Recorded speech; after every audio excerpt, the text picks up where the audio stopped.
This episode is brought to you by CarterComics.com. It's your one-stop shop for all your comic needs, whether it be graded or raw. Carter Comics has got it all. All you gotta do is go to CarterComics.com, fill your cart up with all their amazing comics. Use the discount code FREAKNET, FREAKNET. Save you 10% at checkout. Not only on their website, but also at their eBay account. And the link to eBay can be found on their homepage at CarterComics.com. Again, CarterComics.com is your one-stop shop for all comic needs. It's time! It's time! It's JFW time!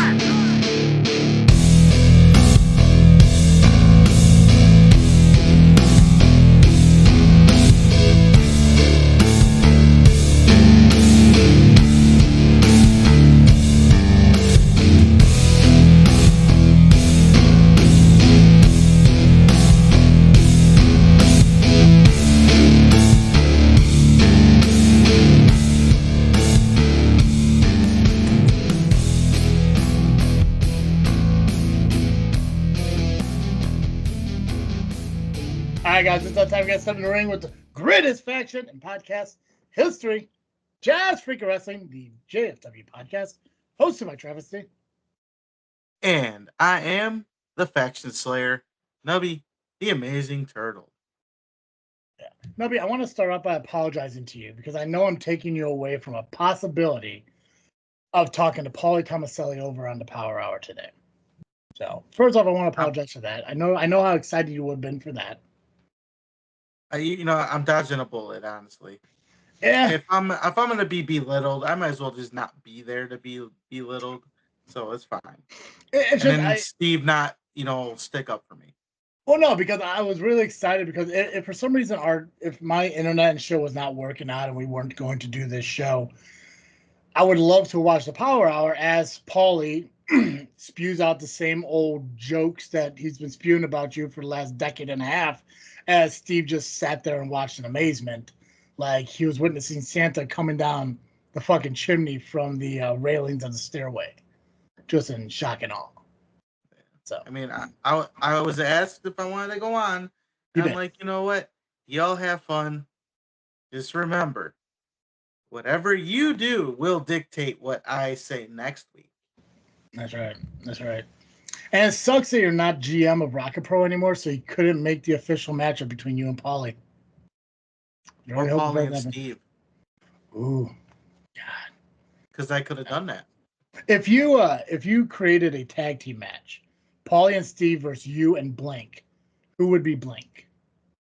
Who would be your partner in that tag match? Wow, that's a interesting question. I'm assuming not Maximus. Fool me once and all that shit. Right. Actually, I think I would call Rion. Ooh, that'd be a good one. Would C-Red referee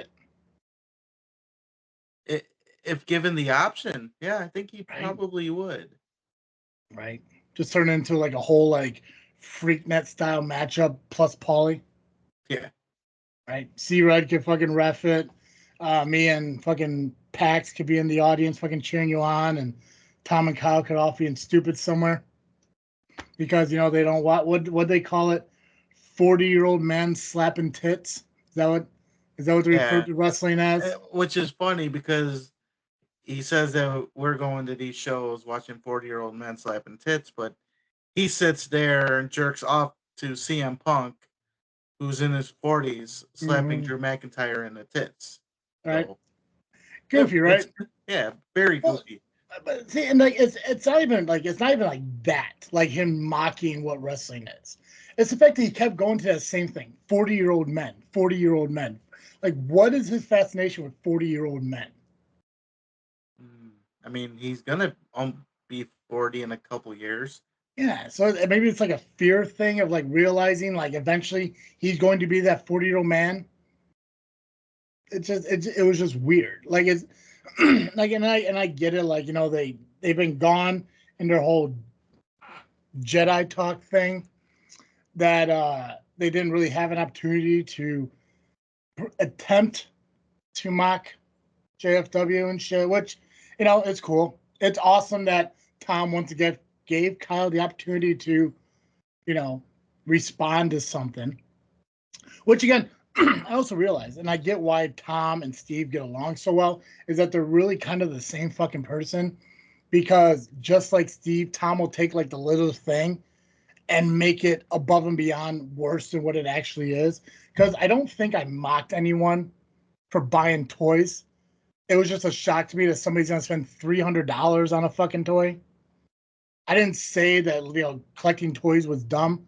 I think I even said I collect Funkos. I just wouldn't spend $300 on a Funko. Right. That's exactly what you said.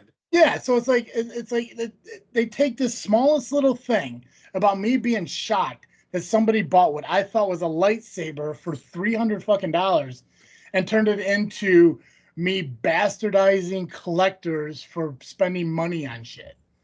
It's just like it's like really just focus on what's being fucking done. Like, I'm questioning the fact that somebody would spend that much money on a fucking toy. I don't care what people are fucking doing. It's a shock thing to me. And then when you told Kyle that I said that him and that one dude were pretty much the same fucking guy, I don't know how me saying somebody sounds like somebody implies that they're the same fucking person. Right. Like I think I talked about how they sounded like. They had almost the same cadence in the way they talk. I didn't say they were fucking twins. And good on Kyle for saying that there's no reason to respond to it and then go ahead to respond to it and justify how they're not the same fucking person. Because what's the fucking dude's name? Ethan or Evan or some shit? Evan hates everything. And Kyle's the exact opposite of that. And then he goes on to describe how he will bitch about things he likes, but then give things he doesn't like a chance, which sounds like he's making negatives of two different things, which is either a good or a bad. So it sounds like he kind of fucking hates everything. He hates anything that's good and likes everything that's bad. Yeah.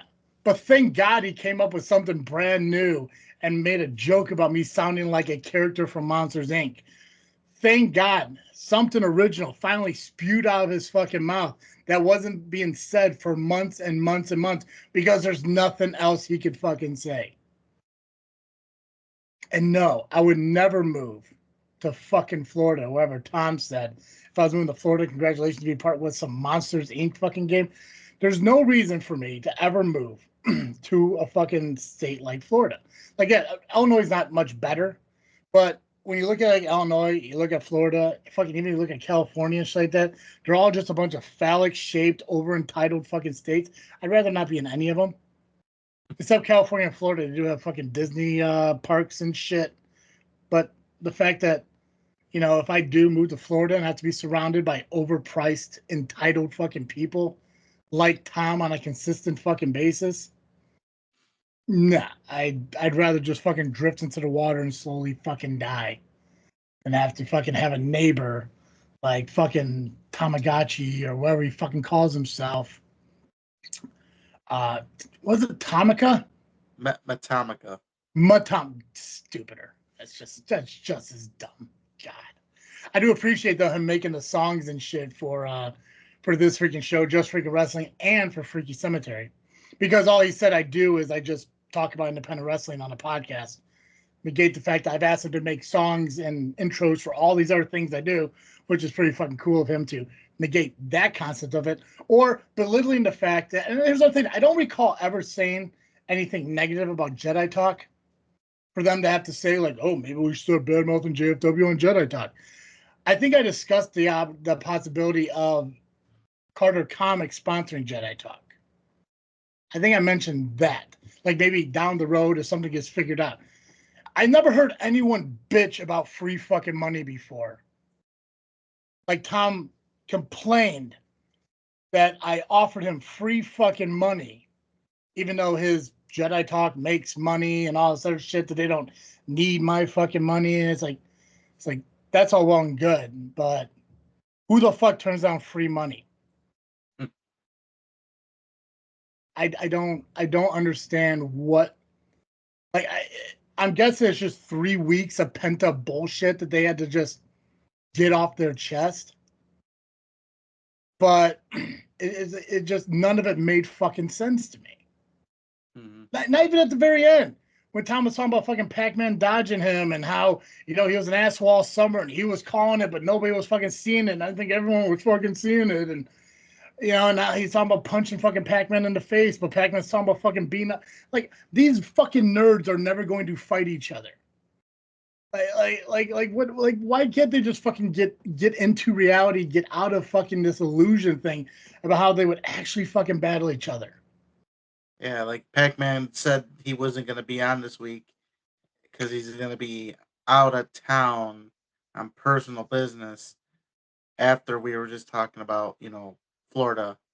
Kind of. Yeah. Yeah. We know he's sitting at home jerking off. So 100%. Yeah. And probably incorrectly, too. Yeah. He's a fucking weirdo. No. Yeah. I don't know what he's fucking doing. It doesn't matter. He's not here. We're here. That's what's important. We're here on JFW Podcast. We're here to talk about 40-year-old men slapping tits, apparently, because that's what independent wrestling is and shit. And you know what? There is one thing he said that was correct. I do have an excuse for never being at ARWPro all the fucking time. I don't know if they're made out. They're just me not showing up. That's just how it is. You know? Yeah. Maybe you just don't like entertainment. I don't know. Like that's possibly what it is, you know. Maybe less lightsabers and the lightsaber. Am I saying it saber or saver? Saber is the candy, right? Yeah, saber. Yeah, it doesn't matter. Both of them are stupid. Less lightsabers, more 40-year-old men fucking slapping tits and shit. I'd probably be more on board. You know, maybe it'd get me out of the house from having to sit and watching a PLE or a televised wrestling show and shit instead of having to watch non-live 40-year-old men fucking slapping tits because apparently somebody who's a fucking wrestling fan wants to refer to it that way. And yes, a $20 wrestling ticket is the same exact thing as a $300 fucking toy. Apparently. Fucking apparently. That's the ginger logic right there. Yeah, right? Like, oh, no, I like buying things for myself. I like spending money on things that I like. What am I going to do? Go buy a ticket to an independent wrestling show? Watch 40 men slap tits? What the fuck does he have to... What is his obsession with men and tits? That's also a good question. It's like any he could have said anything else. Men in their fucking underwear. That's the biggest thing that everyone jokes about. People who fight over a belt that doesn't hold up pants. No. He has to talk about fucking man boobs.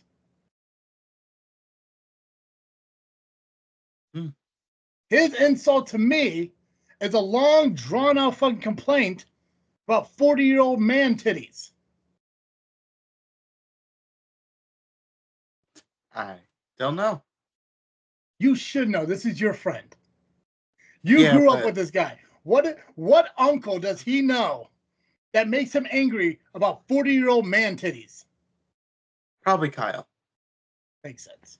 You mean Evan, because they're the same, because apparently I believe they're the same fucking person. It gets to the point now where maybe I should just fucking start veering into the fucking skid and just be like everything they say is right. Evan and Kyle, they're the same exact fucking person. In fact, their name is Evan Kyle Dipshit. That's their first, middle, and last name. Evan Kyle Dipshit. They're the same exact person. They're not two completely different fucking people. They are one fucking person who apparently doesn't know how to fucking properly rent a car in Florida. Whatever. That is also true. Like, right? I was like, oh, just take a fucking Uber. No, I can't go through tolls because it cost me $80. What?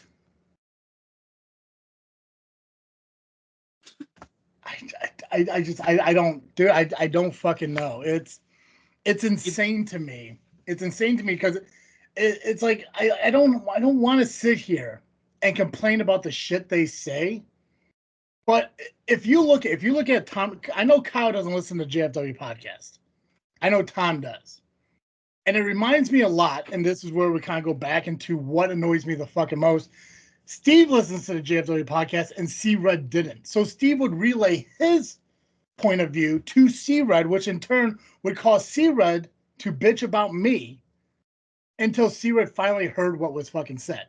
And that's what exactly has happened over at the Fourth Mother Box. Tom is just taking what I'm saying, turning it into something far fucking worse, relaying it to Kyle, who really doesn't give a shit, but has to say something, or else he just sits there sounding dumb and starts out with, well, it's not even worth responding to, but let me respond to it.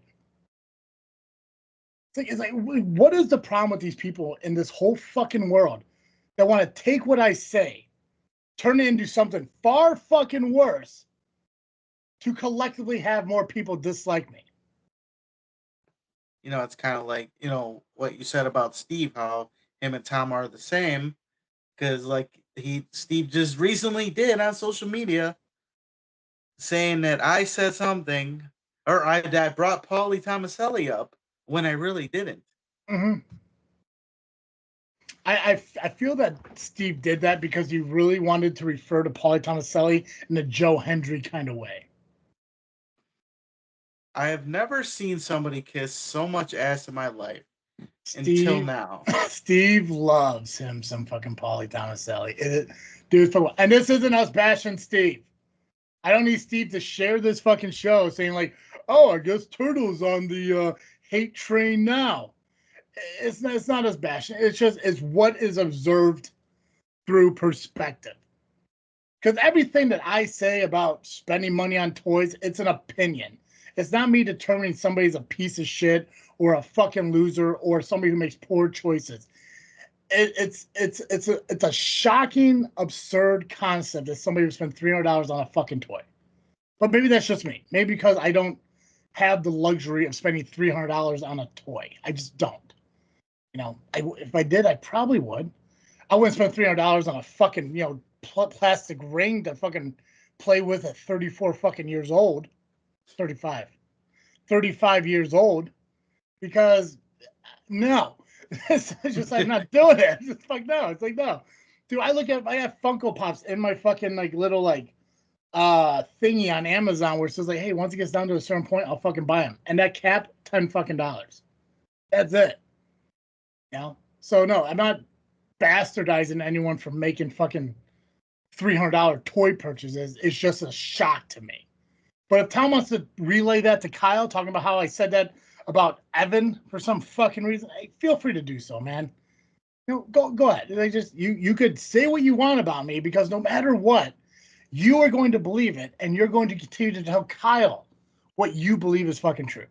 And I hope one day, very soon, you and Pacman do get in the same fucking room together, because either I will or maybe Nubby will start the recording and wait for one of you to punch each other in the fucking mouth.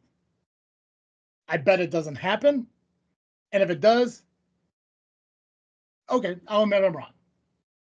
Rarely am, but I will. Just won't happen. It just will not fucking happen. Tom has too much fucking important Disney fucking fast pass bullshit to fucking do, and Pacman's too busy plugging shit that doesn't need to be plugged because it happened 3 weeks ago. And for the love of God, if that dude ever wastes my time again and tells me to watch something that I don't need to watch, I will burn his little fucking apartment to the ground. Because that live stream was the most annoying fucking thing I have ever sat through in my fucking life. Well, those idolizers are pretty annoying. That's the worst part of all of it. It's the idolizers. It's that one fucking dude who has his own group. And for once, I'm not talking about Santino. It makes no fucking sense to me. And I understand why Pacman has to fucking allow them to believe that, because it's just an easier win for next year's fucking Nova Award if he allows these groups of 1 or 2 people believe they're a fan group. I don't fucking get it. That's the one thing I don't. There's how many people show up to Rocket Pro Wrestling? 300, 400, somewhere in between there. Okay, you tell me that one fucking person who's part of what is it, the scumbag army? Yeah. One fucking person who couldn't hack it as a fucking idolizer decides to create a group for a team who's been in Rocket Pro all of 4 shows, maybe? Who's now getting their asses handed to them by a brand new, yet to fucking debut in fucking ARWPro fucking Freebirds. Yep. But you're like, hey, I'm no longer gonna be the number 2 under fucking Nani. No, I'm gonna be the leader of the fucking scumbag army. Does the scumbag army even want that fucking dude leading the scumbag army? Anybody to carry their bags. There, see, exactly, and that's all it fucking is. And then you get Santino, who's part of the white girl wasted, who never says anything exciting or intelligent. Now, I'm glad that they allowed the fans to fucking be part of the red carpet thing. I don't know why Steve had to input himself into every single interview. I don't get is it the worrisome of him not being in the spotlight for 3 minutes, going to affect his popularity? He wanted to be in the spotlight because in his eyes, he just doesn't care. He's the agent of chaos. Well, today, he's the agent of asshats. But that's the thing. If you keep popping up, it's the exact opposite of caring. It's like he interrupted Santino. He interrupted fucking Roth and Roxy. He interrupted you. He interrupted Nani. Everybody. He interrupted Rion. And Rion was, he had something important to talk about. He's main eventing next month's show, right? Yep.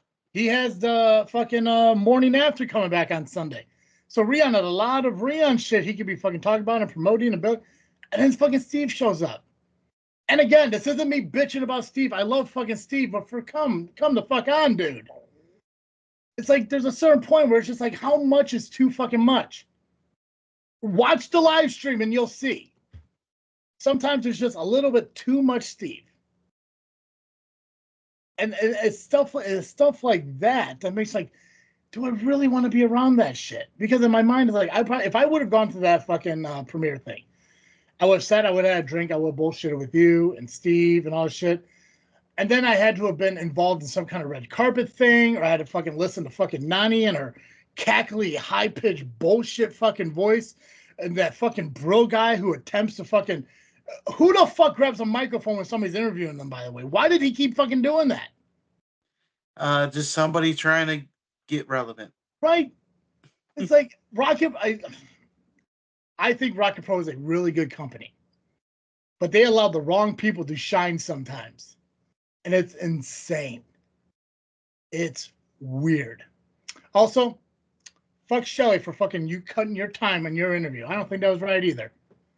She cut your time so fucking Joey Roth and Roxy could have time? No.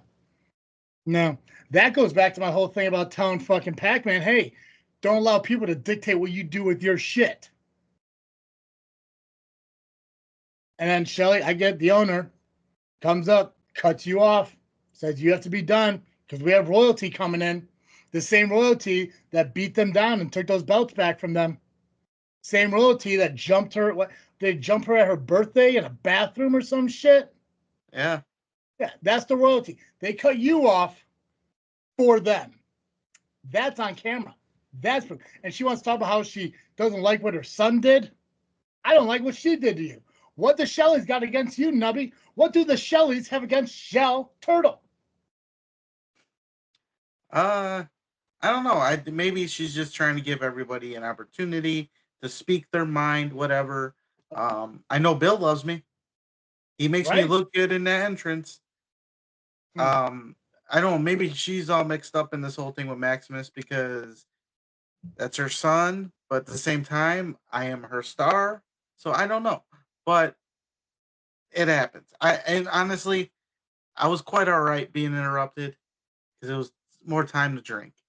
Yeah, and it was also probably kind of awkward as some fucking weird dude standing behind you, not saying a fucking word. Yeah, that too. Weirdo. Goddamn. I will come back to ARWPro Wrestling, but I want a fucking chair away from people. Not a certain kind of person. People. Anyways, I will be back. I will be back at ARWPro Wrestling. I do. I think there's a good chance. There's a good chance I may make CSW too. Actually, well, I got to find out because maybe their tickets are sold out. But I think I'm off that Friday, so I might make CSW too. Front row, I believe. Front row Friday, yeah. So yeah. But yeah, no, Tom is correct. I gotta stop making excuses about not showing up to places I say I'm going to. So I will make it a point to be at a Rocket Pro and an ARW show at least, and IPW at least by the end of this year. CSW is a strong maybe. That is just quite the drive. But you should definitely go to CSW because there's a special tag team match, and we finally got to the bottom of this balloon stuff. I watched the video with the in the trunk. Yeah, Avalon aggressively destroyed all of them. It's the commute. It's to drive into. I don't like driving into the city to begin with. So it's just I guess I really just gotta see where the location of this place is and what's the best way to take it. I just don't like driving into the city. I have the best way to get there. It may take you a little bit north, but it's a hell of a lot worth it than taking 290 and going through the side streets. So I'll let you know. We'll have to talk about that. Yeah, because when is that? Is that it's October? October 6th? no 9, 12. Just throwing out numbers now. it's coming out there. It's coming up pretty soon. 8th? No, 11th. October 11th. October 11th. Okay, I got that. Yeah, I believe. Oh wait, no, I'm not off that day. I might be off the day. I'll have to check it out. I don't know. Fucking October's SCW changed their dates, so now I'm kind of all confused about what's going on in October. Well, I've known about that. I've known about that SCW date for a while. I don't know until the flyer comes out and I work for the fucking company. So well, you did when they had the flyer full of the dates, you actually did put yourself on it. I saved that one. Oh, that's the one where Terry was making fun of me for being fat. And then you put yourself on there, yeah. But yeah, when I photoshopped myself over on this, and he called me fat. Yeah, that was awesome. Yeah, I remember that too. Cool. Yeah, so thank you, Tom, for keeping me in check. I'm making sure I show up to companies and promotions I say I will. Other than that, quit being a Steve and quit making things bigger than they actually are. Let's all fucking collectively grow the fuck up. So anyways, okay, so we got Wrestletopia. I want to cover the results of that.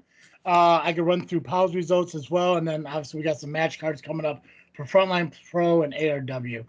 We didn't get anything from Backbreaker. We didn't get anything from Combat Gauntlets. So for those of you who are part of those companies who are listening to this, if you want to help us out and share with us results going forward, please do so. We appreciate it.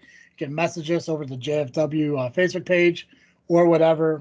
Just we do want to share results and stuff for the shows that happen. So if you do, awesome. If not a big deal. At least we can kind of cover the match cards and the shit that happened. Let me run through POW real quick, and then we can do the match cards, and we'll save SCW for the end, because I know that's what fucking Apex is waiting for me to talk about him and his awesome fucking match. Dipshit. That he didn't win? Okay. Yeah, it's fucking. Well, it's his fault. Fucking, it's him and fucking JPH. It's their egos. They should have been better.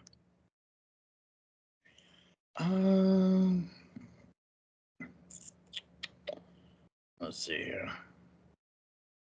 I gotta say, I think out of everyone, POW fucking promotes the most. Yeah, they promote every day, and their workers promote. Holy shit! What a concept! It's fucking nutty, right?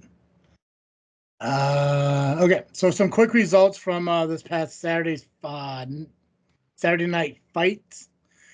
Mason Perks beat Moondog Murray and Mike Morris. Style and Shane Eaton beat Magnus King.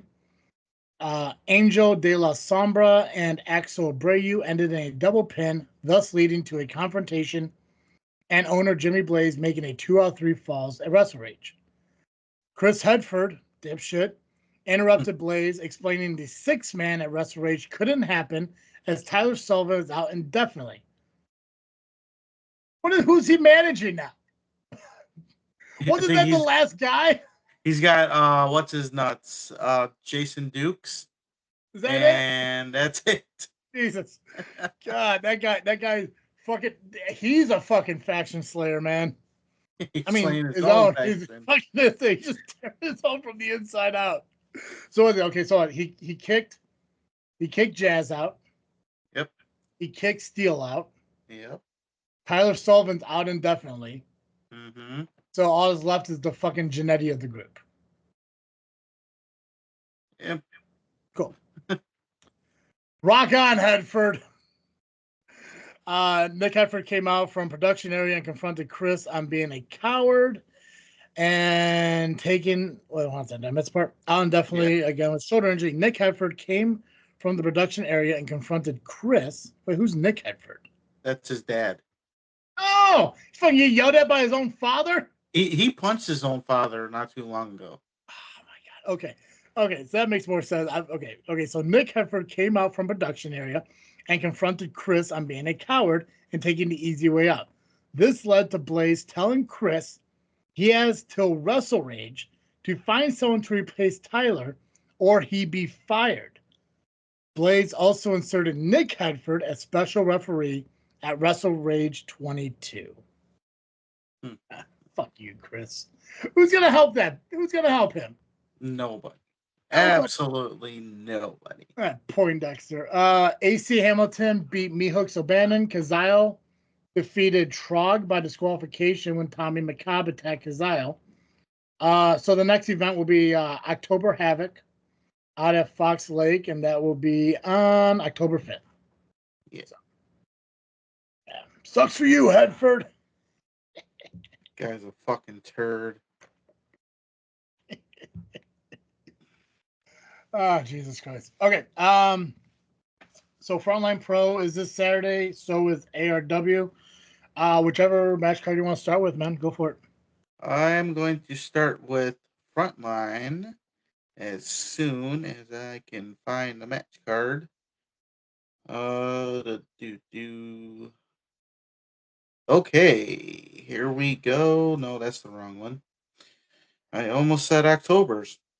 Aren't I a great fucking podcaster? I'm Pac-Manning this shit. You're a Pac-Man the fuck out of it. Yeah, sometimes we miss them, sometimes we don't. Okay, so sometimes we don't. Sometimes, trust me, all the time I'm okay. I once in a while I just need a fucking break from that wonderful kid. Sometimes I just need a break. It's just nice to get through a fucking episode without him talking about the lovely. Oh wait, I guess we could say there will be an LIM episode this week. I think it comes out on Friday. So I believe Sunday. Is it Sunday? Okay, so it's coming. It's coming up. Yeah. Well, I guess Sunday would make sense because next week is Rocket Pro's next show, right? Yep. October 5th. Yep. Yeah. So okay, that makes more sense. Yeah. So Love Intoxicated podcast is coming out this coming weekend. So I'm gonna was it September 29th. So check out the Love Intoxicated Men's YouTube channel or their Facebook Love Intoxicated Men. So yeah. And Power Hours tonight as well. So they're recording as we record. Yeah, fourth Mother Box will be probably sometime on Sunday, and they'll sit here. And my guess is Kyle's gonna be like, or Tom's gonna be like, Kyle, Travis said this about you, and then Kyle's gonna be like, well, there's not much worth repeating or responding to that, and then go into a fucking spiel about responding to it, and then you'll say fucking, Mike has nothing, clever to say or some shit like that because, maybe he finally got tired of the whole milkshake fucking gimmick. And then they'll say something about P-Trap and, I don't know, probably fucking 40-year-old men slapping titties. So, there you go. Now you don't have to listen to the fourth Mother Box because I just did it for you. And to quote a wise man, and that'll put some butts in the seat.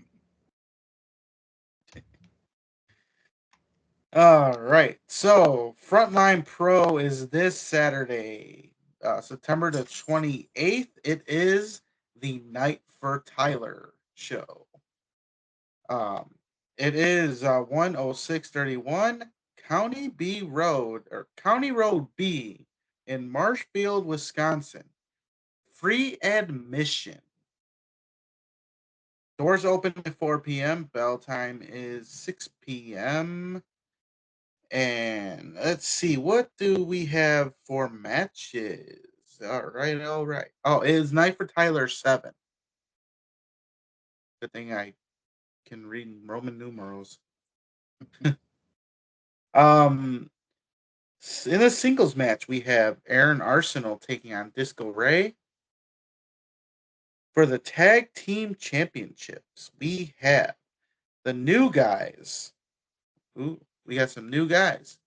The new guys taking on the champions Kid Lat and the big guy. Here's one that should interest you a little bit. Marshe Rocket will be taking on Aaron Xavier. Yeah, how did Aaron Xavier end up in Frontline? I saw the promo he did, and I know it was a huge jab to fucking Steve. How did that happen? Well, like you said, it was a huge jab to Steve. Ben McCoy is going after, Steve's enemies, bringing them in. Did you ever get a response back from Ben after your appearance last Tuesday? He went on some kind of little tangent in a post. Okay. Even offered to, or he asked if I wanted a title shot. Okay. Did you say yes? I didn't respond. Oh, okay. Would you respond now? Do you want that title shot? I'll say it like this. Ben McCoy. As I throw my glasses. No, break them. I know, right? They're my only one. These things are expensive. All right, so I'll just say this. Because right now, Steve's on my shit list. When it comes to Steve, have at it. Do what you gotta do at this point. Unless he apologizes for setting me up this week on the episode of Power Hour. I don't want to take someone else's shot. Never been to Frontline. I don't have an ego. But if you're willing to put the title on the line, I'll accept. Because I like titles. Maybe if he really wants to defend that title against you, maybe he'll make the trip down here, and the IPW liaison could work it out with the company to maybe he could defend that title against you at IPW. I mean, IPW has been giving me title shots with other companies, so why not? Right? Yeah. I mean, I don't know what Ben's relationship would be with Rion because he has such an issue with Steve at the moment, but who knows, man? I mean, fucking Ben versus Turtle, IPW. But I'm not one to take someone else's spot. Well, you're not taking that Frontline. You're taking an additional title opportunity because they don't run on the same nights. So really, it's creating an opportunity solely for you, not taking it away from somebody else. So the creator's creating an opportunity. Yeah. Well, technically, if this happens, I created the opportunity, but yes. Right. Yes. You're creating a creator, or That's whatever right. it is. No, you got it right. Yeah. Yeah. Fuck you, Ben. But yeah, you can punch Steve if you want. I don't care. I'll look the other way. So that's gonna be an exciting match though. Marshe versus fucking Xavier, man. That's cool. Oh yeah, and they've had many matches in the past, and Marshe has beaten them in under 3 seconds a bunch of times. Those short matches at Dreamwave, that they count. They matter. All right, let's go back to the card and in a tag team warfare, it will be Shaq Jordan, Ben Evanson, and Swaggle taking on Ben McCoy, Muggsy James, and their mystery partner. So, do they have somebody else? Who's Muggsy James teaming with? Ben McCoy. Ben McCoy. Okay. And they have a mystery partner. I wonder who that could be. You think it's like somebody who maybe never been to Frontline? Or it's somebody that hates Steve just as much as he does. Ooh, jeez, God, So who would that be then? We got Joey Roth, Damian Gray, Damian Saint, Michaels, the hairless cat guy, the Wolverine dude,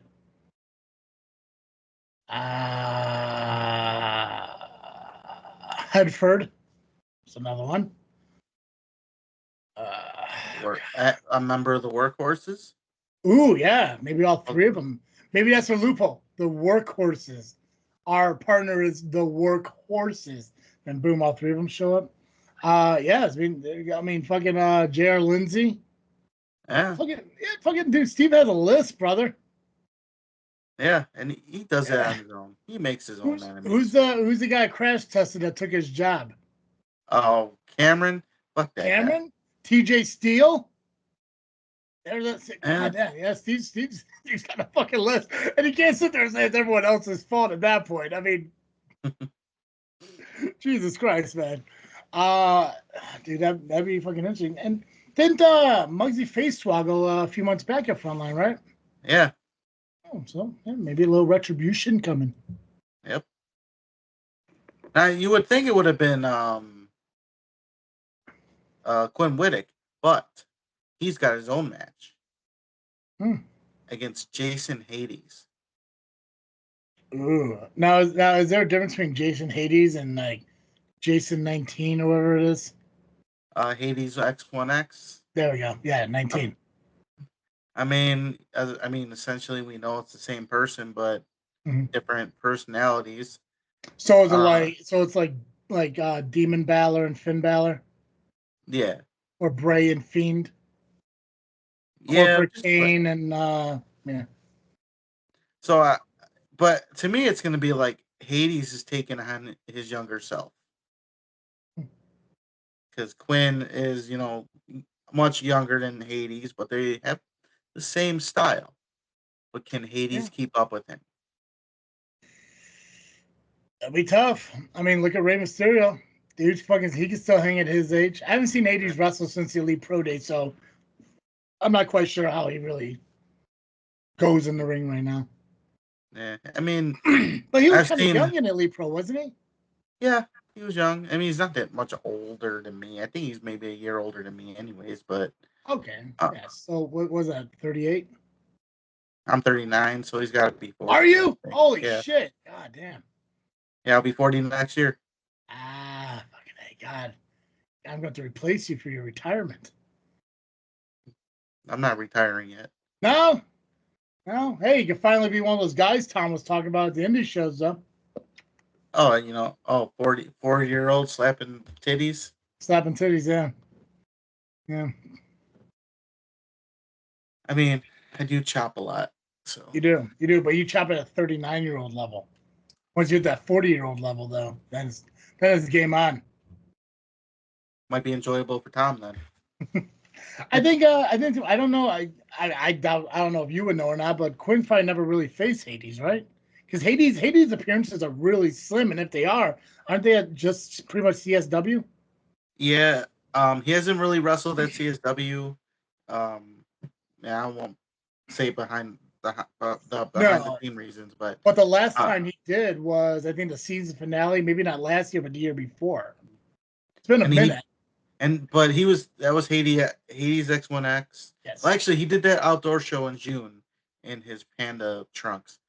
Kind of weird. But Hades did wrestle Christian Rose recently at Dreamwave. Oh no, sure, okay. There's no Dreamwave this week, right? No, it's next week. No, it's 2 weeks. 2 weeks from now. 2 weeks from now, yeah. Okay. Well, yeah, we'll see how that goes. I think that'll be match of the night, honestly. I think it would.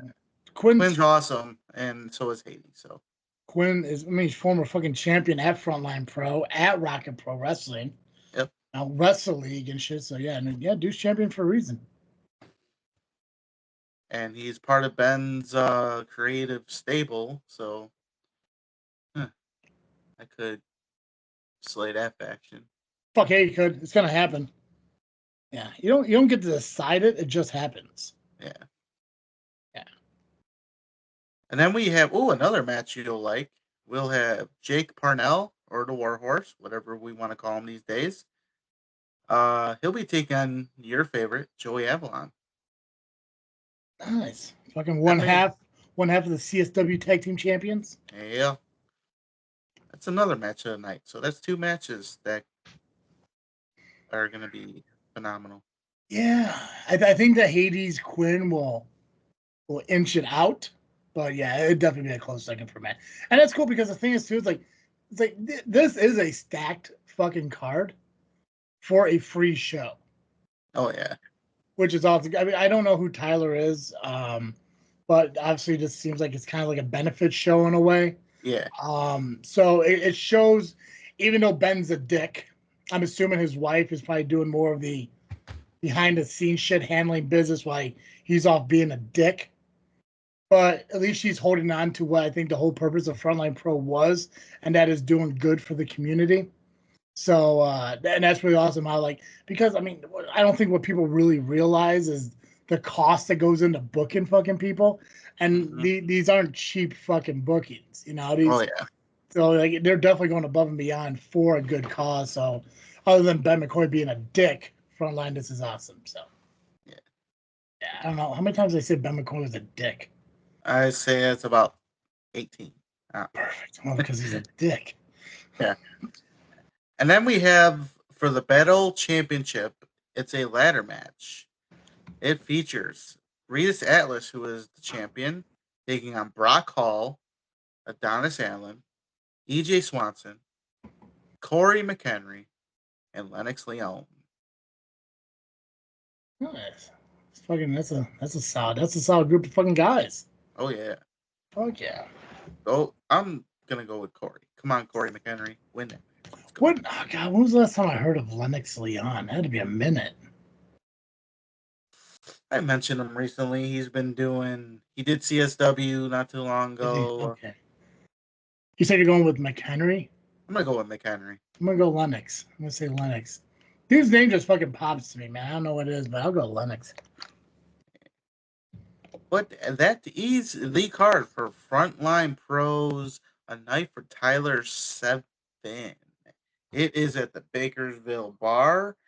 It is 10631 County Road B in Marshfield, Wisconsin. And it is free admission. Doors open at 4 p.m. Bell time 6 p.m.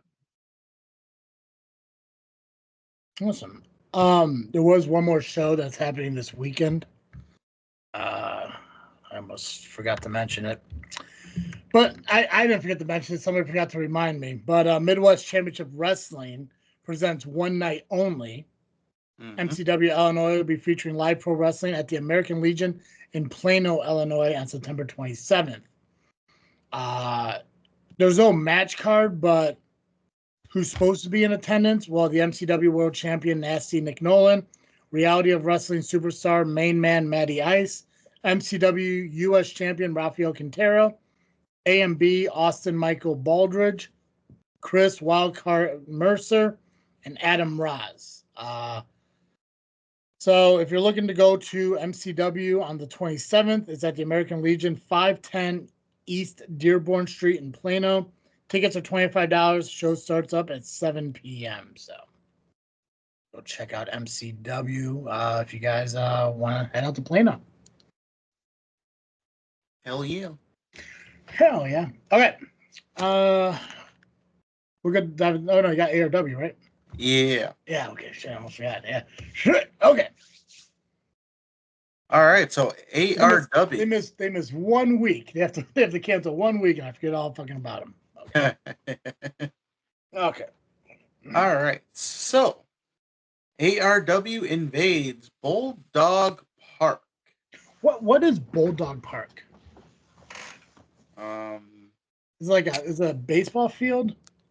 I believe so. Maybe some kind of park district, maybe. I don't really know offhand. Yeah, it looks like it's just a park. Okay, I didn't know if it was like a baseball field or something. Yeah. All right, so potentially an outdoor event, but maybe. Oh no, I'm sorry. I think I saw Joey's video when they were talking about how they had to cancel the pre. Oh, which by the way, I think I mentioned this last week, but I'll do it again. Good on ARW for giving up their date for the fundraiser. Awesome for them. I think in that video they were talking about the what the hell is that thing called? Like it's like a gazebo, but it's bigger. It's not a lanai, but I think they're wrestling underneath an overhead or overhanging thing. So I think it's outdoors, but not truly outdoors. Right. But it is 183 Southwest Street in Crown Point, Indiana.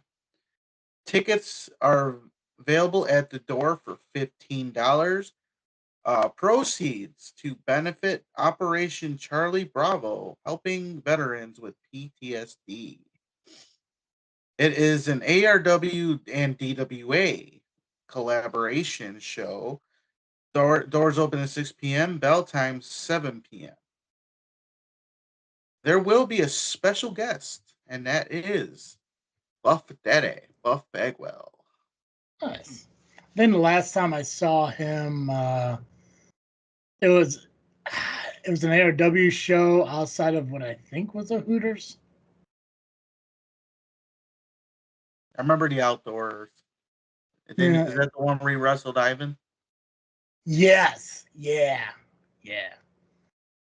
I watched the I think it was Dark Side of the Ring. It looks like he's doing a lot better these days.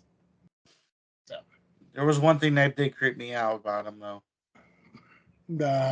His mom shaving his back. Yeah, his balls. Oh, his balls. Yeah. Well, that was a little weird. But hey, whatever. I mean, yeah.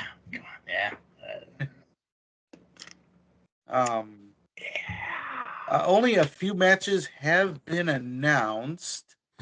The Indiana State Championship is on the line, and this match was supposed to be at Survival of the Fittest. It is moved to this show. Is Donovan Marcellus defending his title against Joshua Moon? Fuck you, Donovan. Yeah, fucking jag off. That one girl fucking likes her, right? The annoying one? Yeah, she's grounded because of that. I told her she's grounded. Every time she says something nice about him, she's grounded. Good, yeah. All he shows him wearing those stupid Creed shoes on fucking Saturday. Yeah. Jesus Christ. Fucking the definition of a fucking mark. Yeah. I bet she wears them to ARW though. Probably.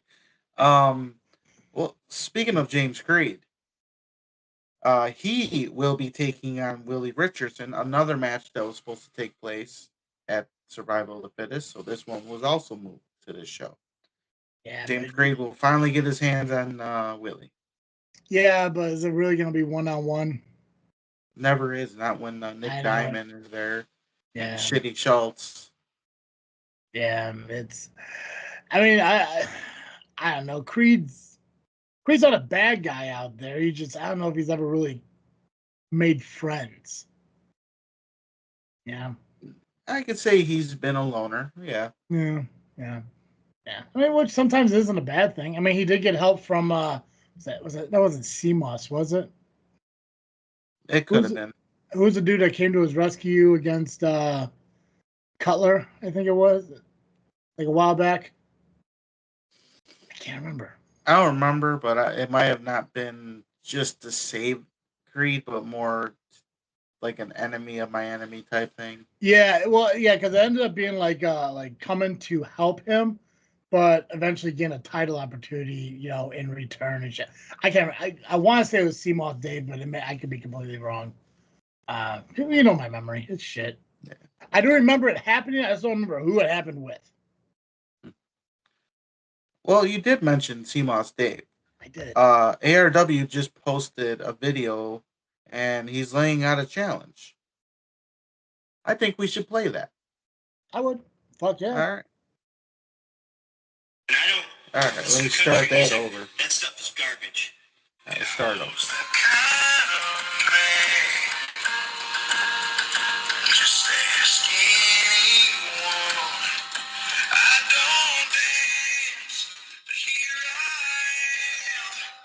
And I don't listen to country music. stuff is garbage. Lee Bryce, who's at Bulldog Park last weekend. Guess what, Crown Point, Indiana? This Saturday, the 28th, Crown Point, Indiana gets professional wrestling. Speaking of professional wrestling, I'm the most famous professional wrestler in all of Northwest Indiana. And the problem nowadays is these young kids don't show their elders respect. So somebody in the back that's young, I'm going to give them a challenge. If they can hang with me, maybe earn my respect after the match, I'll shake their hand. But let me do you one better.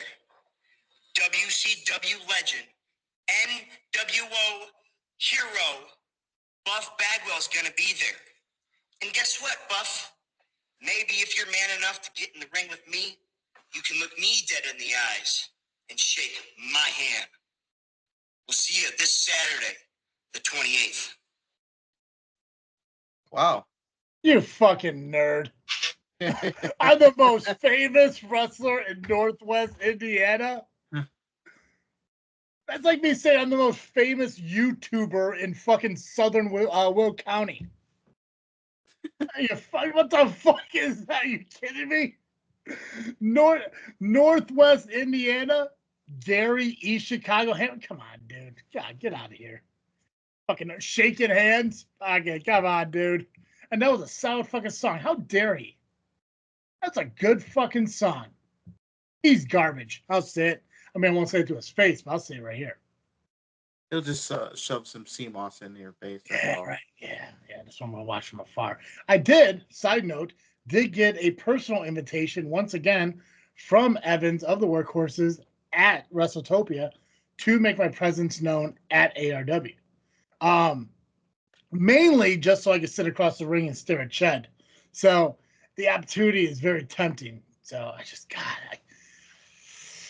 I'm going to have to say maybe. So you might go to that? I might go to that. I may go to that. It does. It sounds like a cool fucking show. I mean, we're talking about an outdoor event in Crown Point, Indiana. Buff Bagwell is going to be there. So I mean, like, just that alone sounds fucking exciting. The question is, and I need people to put these in the notes. Do you have to bring your own chair, or there are going to be chairs? Like that's the stuff they got to put in there. Because I need to know. Like, if I show up there without a chair, am I going to be standing there for 4 hours? Like, are there bleachers? See, stuff like that. That's what I need to know. Does sound like a solid fucking show, though. But I'm sure, is that it, or is there more than just that? There's just one more announcement. No other official matches have been announced, but the Standard of Excellence Battle Royal will be taking place. And unfortunately, this will be a battle royal I will not be entering in, as I will be doing non-wrestling related things. Gotcha. Now, I want you to know I listen to when you do this shit, but I didn't hear anything about Dave Allen and the ARW Heavyweight Championship. That's because I did not say anything about Dave Allen and the ARW Heavyweight. Wow. Okay. Yeah, I thought you didn't, but I was like, okay, so. And also, I heard nothing about Ivan. So what the fuck is that dude doing? What's going on with this dude? I mean, they probably keeping that hush-hush. Right? Because he still hasn't even announced what his fucking group's name even means yet. Right. Why he's holding out on us. You would think he'd tell you at least. Something, yeah. He sent me a fucking friend request, for God's sakes. He invited me on the boat. Max Howley invited me on his boat. He's like, hey, man, come on out to the boat. And I was like, I'll sink it. You know, it's like, I was like, listen, man, I guess shit. I step on something, boom. He's like, no, man, you'll be fine. It's more like a yacht. And I'm like, calm down, fancy ass. Like, shit. Like a yacht? You kidding me? Hell's bells, bro. But that's because we're best friends forever. We're BFFs. So, yeah. There you go. Yeah. Yeah. It's nice to be liked by people who matter. Then it really improves the whole dislike by useless people. Like, Them.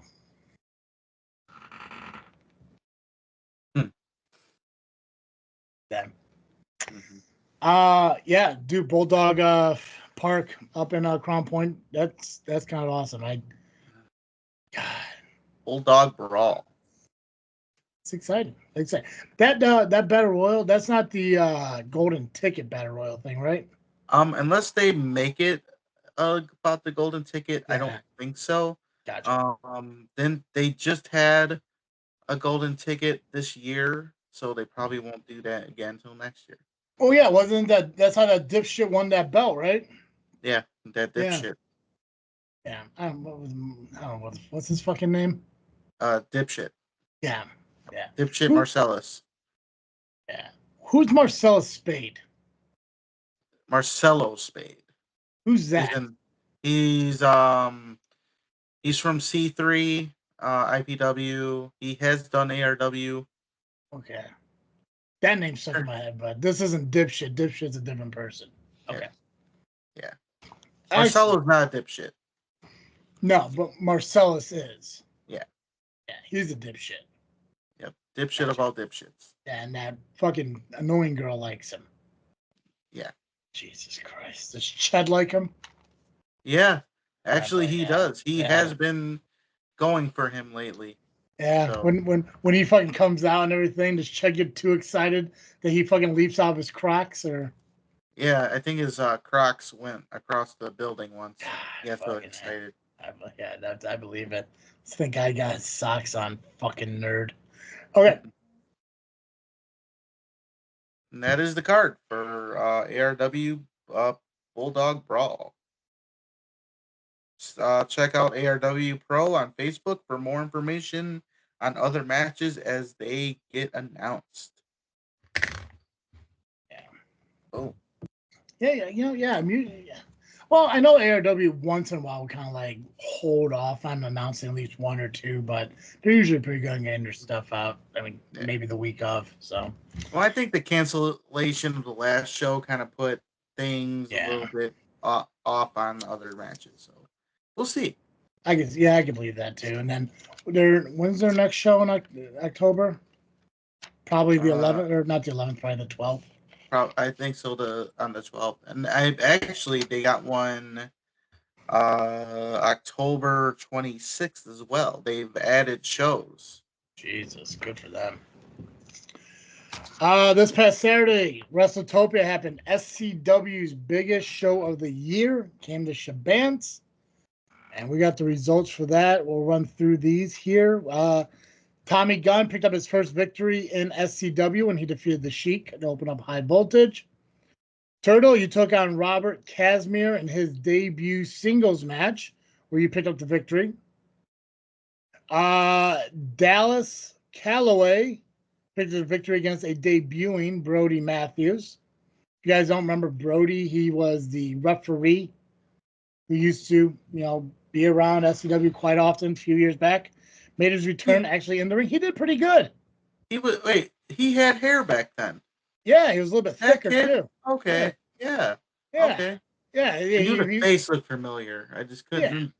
He went from looking like the kid that ate the chocolate cake on the stage of Matilda to somebody who's telling somebody to bite the curb in a very aggressive movie. So I can, okay. Yeah. To give everyone else a frame of reference, there we go. And Johnny Chaos retained his title against Biggie Parka as the main event High Voltage. I'm sorry, the main event High Voltage at Wrestletopia. It was mentioned in commentary that it was a year ago you won the High Voltage title. I did. You did. I defeated what's his nuts? Dipshit. Different dipshit. Yeah, attorney dipshit. Dipper shit, yeah. Kicking off the main card for Wrestletopia, Benny Vargas put his Genesis Championship on the line against Jay Scott, which he picked up the victory on. RVP was supposed to fight for the SCW Women's Championship against Crystal. Fortunately, Crystal wasn't able to be there. So she went one-on-one with, is it Lucia or is it Lucia? We're having that conversation on... Lucia. Is it Lucia? Okay, so I said Lucia. Chris said Lucia. And then Mr. Latino just wanted to split the difference and called her Lucia. So it's Lucia. So I was wrong. I knew a Lucia. Lucia, yeah.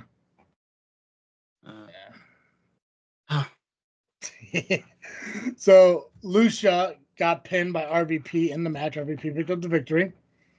Triple threat match for the SCW Tag Team titles. Dysfunction took on the Torture Killers of Spade and Steel and the team of Miles Mercer and Acid Jazz. I couldn't hear what Bobby was saying on commentary. Do these guys have a team name? I thought I kept hearing it, but I couldn't make out what he was saying. I believe there wasn't the team name mentioned, but I do not know it. I was also having a hard time hearing it. Yeah. He really didn't project his voice as loud as I was hoping for. But anyways, I'm sure we'll figure out what it is because Mercer and Jazz did pick up the victory, and they are your new SCW Tag Team Champions. Finally putting an end to Dysfunction, what I think is almost a year run as champions. That is true. And they call your shot ladder match or call the shot ladder match. I can't remember exactly how they call it. Don't matter. Apex, VJ Price, Masters, JPH, Dwar stepped into the ring. Cobra was supposed to be there. Unfortunately, Cobra couldn't make it. So the 6-man ladder match turned into a 5-man ladder match. And ultimately, Dwar came up with the bat after Apex and JPH got into another, domestic squabble about who's better, who's going to win, who's the best, who's the toughest, or whatever stupid fucking, measuring contest that they have to have with themselves. Well, once again, their egos got in the way of victory. They both end up losing. And now Dwar is your bat holder, which entitles them to an opportunity to have a title match anywhere at any time when he feels. Aaron Xavier and Angel picked up the victory against Terry and Erica until Flat Top inputted himself into shit that's not his business.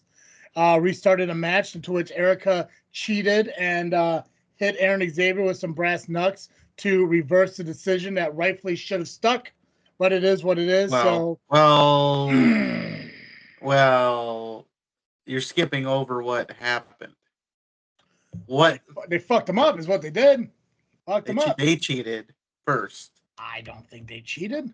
They used the knucks first. I don't think they did. I think they just used the strong right hook of their abilities as professional wrestlers. All I know is that somebody came up a little bit fucking bloody. They got fucked up. And nobody wants to fucking accept reality for what it is. So then you get the guy who was appointed by the opponent of the winner coming out like, no, we're going to restart this. I'm going to be the referee. Erica used the brass knucks, cheated. Record book shows Terry and Erica did win, but deep down we all know Aaron and Angel won. So. Everyone's got an opinion. They're wrong, but... Okay. Just saying. Schultz and Freiberg face each other in what I believe is the first ever briefcase match, at least in my lifetime that I've ever heard of it. I never heard of a briefcase match, though. No. Those were a lot of briefcases. How many attorneys did they kill to get them from? Oh, I'm pretty sure fucking Freiberg just wandered through like courthouse bathrooms and just grabbed them from underneath the stalls and fucking took off. I don't doubt that. Nearly a couple dozen briefcases surrounding the ring. Random items inside certain briefcases. We saw staplers and belts, toys, just way too much shit. Anyways, Schultz picked up the victory over Freiberg in what hopes to be the final chapter of them, to where now Schultz can kind of move on to bigger and better things. And Freiberg got knocked out because he got hit with a brick because she tried to cheat. So, well, that cheating is null and void in that match. Freiberg got hit with a brick because she inputted himself into a situation he didn't need to be in. There was no disqualification. So there was no disqualification. So you can't say cheating. Sheik tried to help, but Sheik just like Tommy Gunn in the next match, got too arrogant and just assumed everything was going to work out in their favor. Because as soon as he passed off the briefcase to fucking Freiberg, he just took off like nothing was going to happen. Well, Schultz reversed it, grabbed the fucking briefcase, hit Freiberg in the head with the briefcase, had the brick in it. Schultz picked up the victory. Just like Tommy Gunn, throwing Freiberg over the ropes in the Battle Royal and decided, I'm going to celebrate instead of confirming the elimination. And then he gets eliminated and throws a fit at, manager Nubby in a referee outfit and other referees around the ring. I don't know why he was blaming you guys. It's not your fault that he, celebrated too early. He did. Tommy 100% screwed up. But we also saw Freiberg show up at the last minute. He did. And there's things like it's a shitty situation, but it's a carbon copy of what Tommy did last year. And it's not the first time Freiberg did that in a Battle Royal. Because when he the did high voltage title, yeah, he hid. Yeah, you should have inputted yourself into the match and threw him out. It's like, why not? Everyone, fucking free for all for everyone. That's what Flat Top fucking does. Free for all for everybody. You don't like fucking finishes the match? Restart the fucking match. Oh, you don't like the way it goes? Let's just fucking change it. He would have been like, what's he gonna do? Come on, be like, no, Turtle, get out of the ring. No, he's just gonna be like, fuck it, fine. I had every right to be in the Battle Royal. You did. I took myself out due to, injuries. Yes. That I was suffering for a week. I managed. Be a referee. Yeah. So I was a manager. I just happened to. I didn't have a polo shirt or a dress shirt to be, a manager. So I had to use my referee shirt. So. Yeah. I know it looks like I'm doing a bunch of different things right now, and that's because I am. Just give me 1 minute. Give me 1 minute. Where's it at? Where's it at? Where's it at? Where's it at? He's looking for shit. I'm not looking for shit. He's looking for something. That's absurd. Calling it on the fly, folks.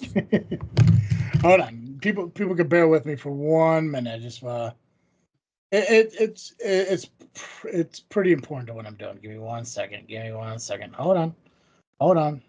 There we go. Okay. Hold on. Holding on. I hope so. Just hold on. Hold on. There we go. And let's go to here. Let's go to here. Hold on. It's almost there. Within the next 30 seconds. Hold on. Here we go. Let's go to here. Let's go to here. Let's go to here. See that shirt? I do see that shirt. See that shirt? Your head's on it. I don't see my head. It's you. Yeah, but if you do you see my shorts? I was not wearing pants, so I couldn't have been a referee. You weren't wearing pants? I had shorts on, so I could not be a referee. Okay. I was managing, and the only shirt available was a referee shirt, and it just happened to have my name on it. Clutch. So, Nubby was not a referee officiating a Battle Royal. I was not. Was I yelling at people to get out of the match because they weren't supposed to be in it? Nah, I sold it for the fans. That's true. You do it for the fans. That's what the Nubby Pacman 2024 shirt says. Do it for the fans. That's right. So Freiberg is your Nick Huffman Memorial Battle Royal champion now. And then in our main event, Creed put his title on the line against Sean Mulligan in an Irish pub brawl. Very hard hitting, very aggressive. Dudes beat the shits out of each other. Ultimately, Sabotage did come in to secure the victory for James Creed numerous times. Kyle came out, Brandon came out, Aaron came out, Angel came out. They often came out. Mulligan did get an assistance from Hunter in a little bit. Terry and Erica came out to help what they can. But Sabotage once again proves that sometimes, the strength in numbers are a real thing. So Creed did pick up the victory. Following that, Mulligan challenges them to a Survivor Series style tag team match for next month in October.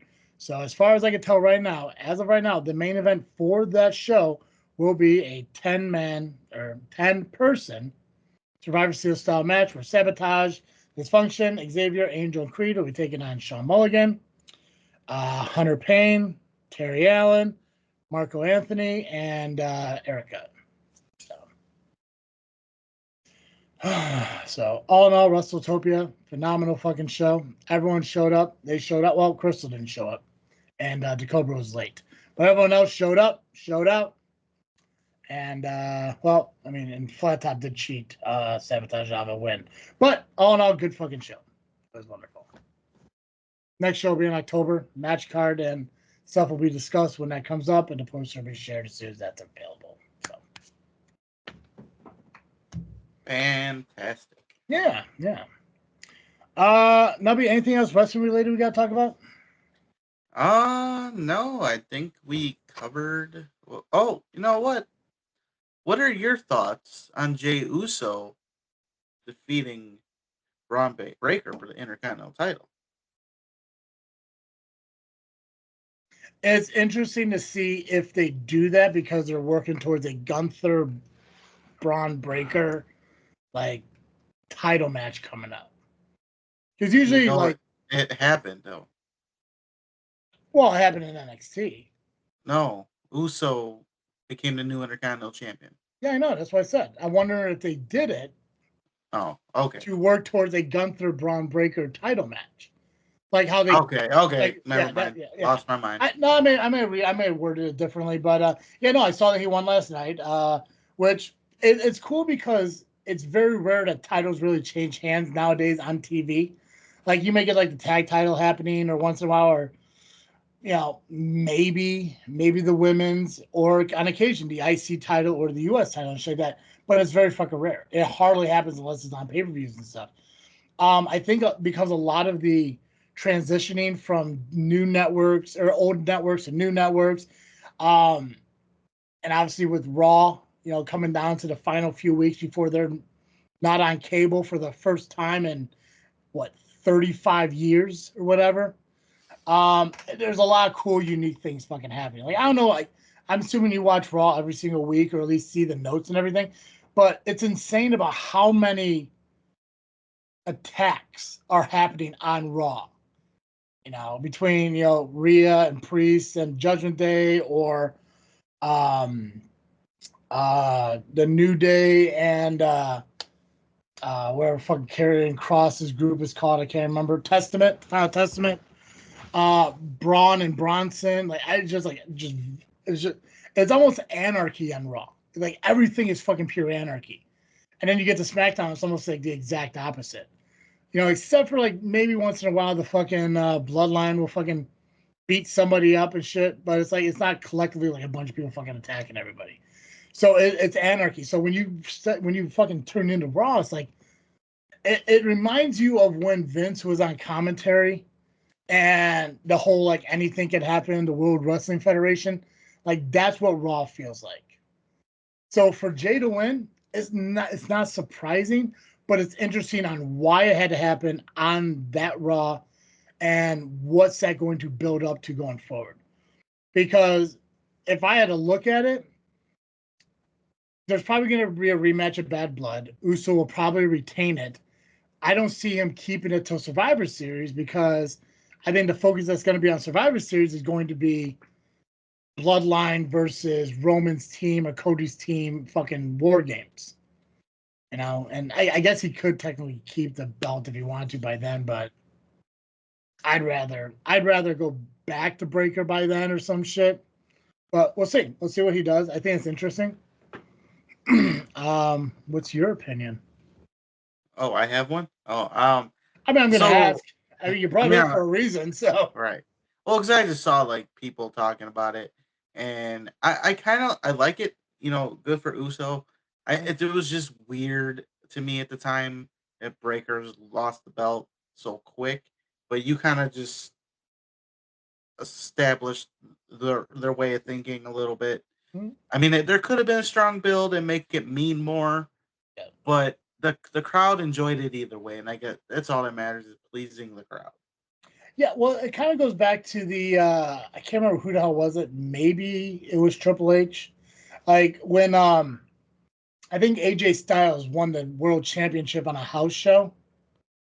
And like they said, like he's like they do that stuff because they want you to be at those house shows expecting something. And I think that's kind of like what they did. Like I said, and you just find it perfectly.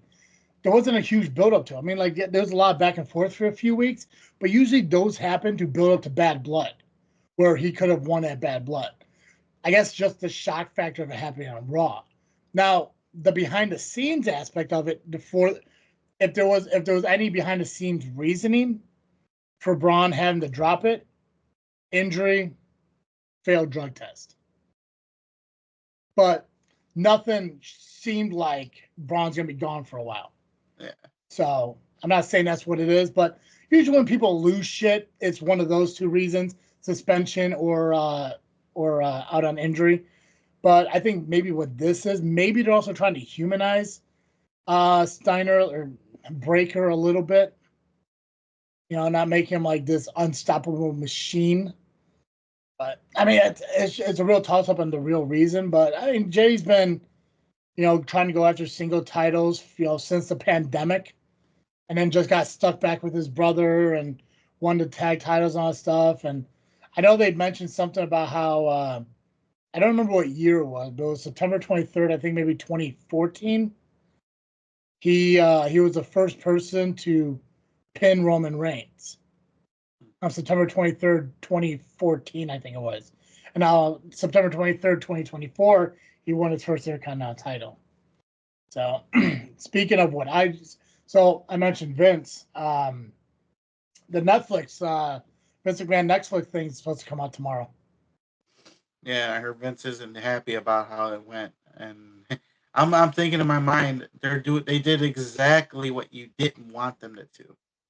I still don't know exactly what is it supposed to be. So I think a lot of his skeletons are coming out of the closet, if you will. But didn't they do that already on like that 9 Lives of Vince McMahon on Vice like a couple years back? I think they're going to be more in depth about it. Gotcha. And probably bring up more about the scandals, the recent scandals he's been part of. And Vince is just Gotcha. kind of like saying that they didn't tell the right stories and they edited a little bit of the stuff out of what is true. They just made it seem like that they wanted to make him look bad. Basically, he's trying to justify his character again, saying how his character was different from his real life, but it really isn't. He pretty much lived his real life on camera. And I think he's just trying to get out of something. I believe. Yeah, see, you can't say that your real life is different than your character when you're cheating on your wife in both. Mm-hmm. So you know, yeah, and also, because I fucking that 9 Lives of Vince McMahon fucking documentary was probably one of my favorite wrestling documentaries to date, just because it talks a lot about like the questionable shit, you know, the steroid trial, the Snuka, you know, that woman that fucking Snuka apparently murdered, like shit like that, like that's what's interesting because when you're a fan growing up in the 90s, early 2000s, as a kid, pretty much, like you just see Mr. McMahon on the fucking screen. You just see some bad guy. Mm-hmm. But then when Dark Side of the Ring started coming out, you know, in the early 2010s or mid 2010s or some shit, and starts doing the behind the scenes shit of, you know, Elizabeth and fucking Macho, you know, and it just fucking opens, it shines a light on shit that you don't ever fucking see. It's like what Dark Side of the Ring, not Dark Side of the Ring, Beyond the Mat did. Oh yeah. You know, just the same kind of thing, and it's like it's depending on the kind of person you are, you can look at it as if things like that ruin the business, or things like that just gives you a different perspective of how the business fucking works. So neither is wrong, but again, everyone's opinion is their opinion. They're entitled to it. But I'm excited to see that documentary. I don't know if it's going to come out tomorrow afternoon or tomorrow morning.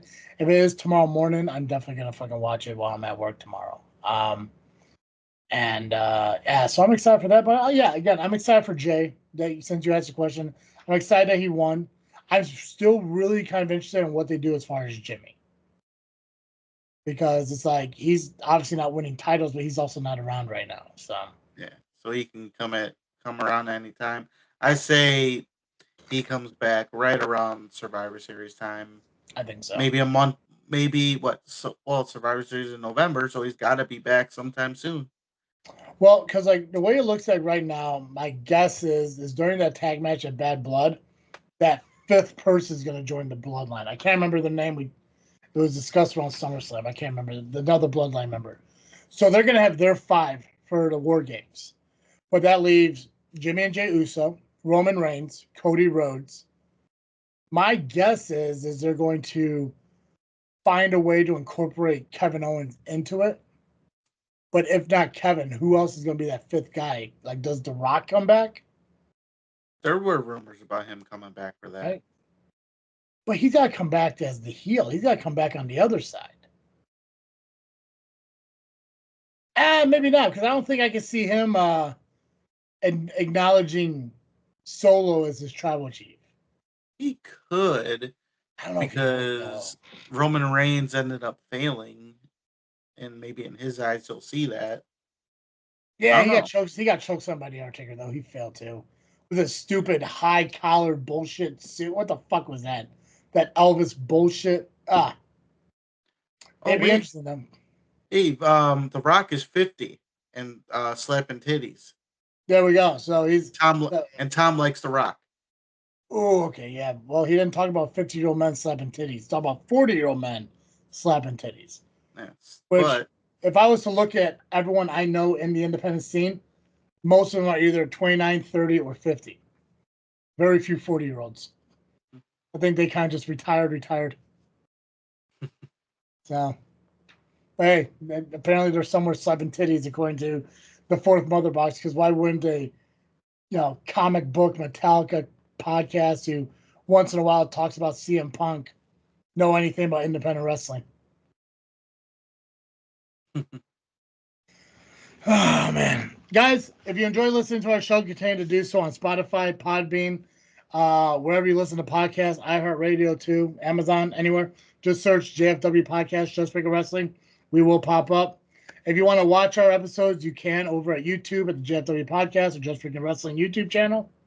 Make sure you follow us on social media, Facebook, Instagram, and Twitter, just by searching JFW Podcast or Just Freakin' Wrestling. Pacman's been doing a really good job at promoting what we're going to talk about on our episodes. So if you show up Sunday evening on our Facebook page, you can see the list of matches and the list of shows we talk about. So it gives you guys kind of heads up on what we're doing. So make sure you follow us on social media. Make sure you follow us and like us and rate us wherever you listen to our podcast and everything. Subscribe to our YouTube channel. That would help us out a lot too. Nubby, that's all I got. Check out the Power Hour this week, as Paulie Tomaselli is the guest, and he is going to belittle the hell out of me, thanks to Steve, and he probably won't stick up for me because he's a kiss ass to Paulie. Other than that, I got nothing else. Cool. That's all I got. I believe we can ring the bell on this episode. Perfect. As always, I am Travis. And I am the Faction Slayer, trained by the Tomasellis. Nubby the Amazing Turtle, Cowbunga. And thank you for listening to an episode of Just Freakin' Wrestling, the JFW Podcast.